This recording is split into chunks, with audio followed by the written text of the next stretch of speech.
start our driveway back in July.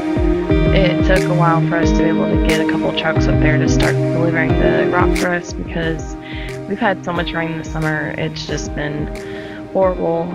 The ground has been so soft, so they just didn't want to risk sinking their trucks up in the soft ground. So we had to wait a while, and finally when we did get our first load of gravel, luckily we were able to get the backhoe up on the property so we could get it spread. We tried to get our pickup truck across, and we knew that it only weighed 4,000 to 5,000 pounds, and it got sunk up. So we decided then that putting a base of surge stone down and putting a tile across so that any excess water could get through without saturating into the ground. We wanted to make sure we had a good base for our driveway because we knew we were going to have a lot of equipment and vehicles back and forth on the driveway, so wasting money on the rock was not something that we were willing to do. So investing a little bit more money on putting this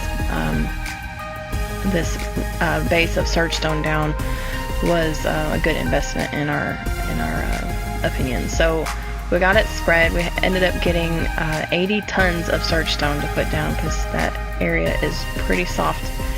We had somebody donate us a portion of road fabric, and that tile there, we got it installed and got it covered with the surge stone.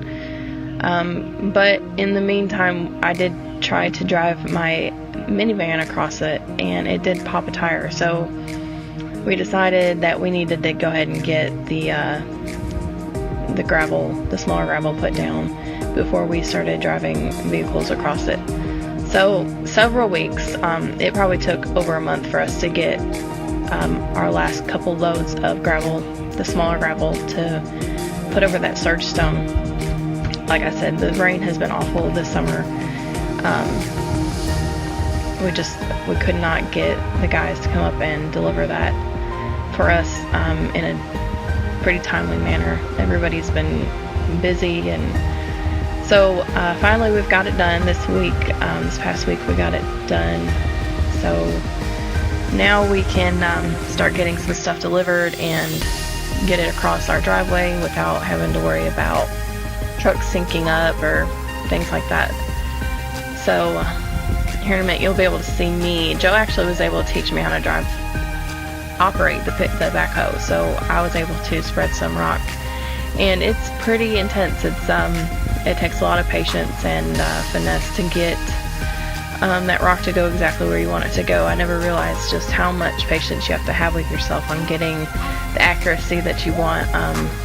It looks a little rough where I got it put in, but Joe was able to help me figure out how to get it smoothed out, and it actually looks pretty good to me. We're pretty excited to have this part done.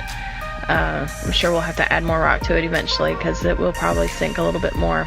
But for now it's done, and we can move on to the next step of our project.